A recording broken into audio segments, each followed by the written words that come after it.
I thought it would be funny to pull a prank on my wife.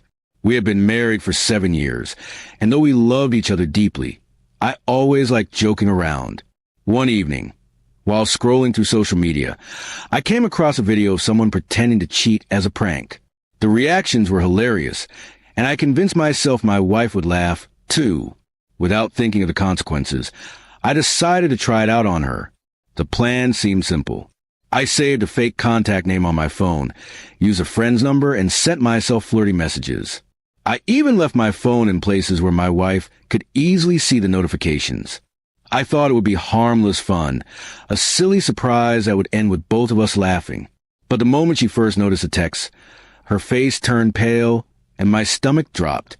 She didn't say anything right away. That scared me more than if she had yelled. My wife simply picked up my phone, scrolled through the messages, and placed it back down silently. I tried to keep my composure, acting as if I didn't notice. In my mind, I thought this was still part of the prank, but the tension in the air told me this wasn't funny anymore. Later that night, she came into the living room with tears in her eyes.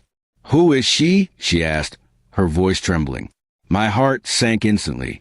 I wanted to laugh it off, to say it was a joke, but for some reason, the words got stuck in my throat. Seeing her pain broke something inside me, and for the first time, I realized how cruel my little prank had become. I quickly told her it was fake, that there was no woman, no affair, nothing at all.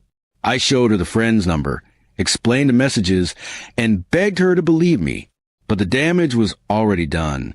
She looked at me with disbelief, as if she wasn't sure whether I was telling the truth. The trust we had built over years was shaken in just a few hours. The next morning, she barely spoke to me. She moved around the house quietly, avoiding eye contact. I followed her, trying to apologize again, but she kept her distance. "How could you think something like this is funny?" she finally said, her voice breaking. I had no answer because deep down, I knew I had been selfish. For days, things were cold between us. Meals were eaten in silence, and laughter disappeared from our home. I kept asking myself why I had done it, why I thought hurting her feelings was a joke. My prank, meant to be harmless, had turned into a painful wound. I was desperate to fix it. So I planned something different. Not a prank this time, but a real apology. I wrote her a long letter, explaining my foolishness and how much she meant to me.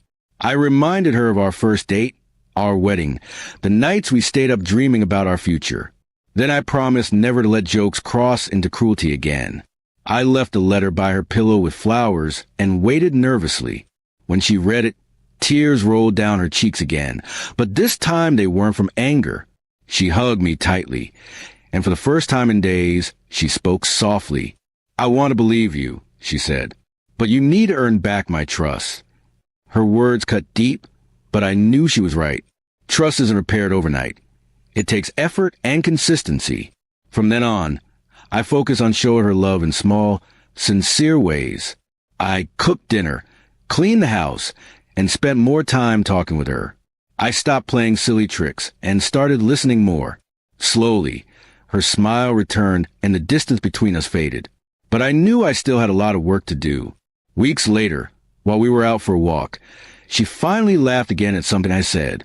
That laugh was like music to me, proof that the walls between us were beginning to crumble. "Don't ever do something like that again," she warned, smiling but serious. I promised her I wouldn't. This time, I truly meant it. Looking back, I realized how fragile relationships are. A single careless action can shake the foundation of years of love. What I thought was just a prank had almost cost me everything. It taught me that jokes should never come at the cost of someone's trust. In the end, my wife forgave me, but the experience changed us both.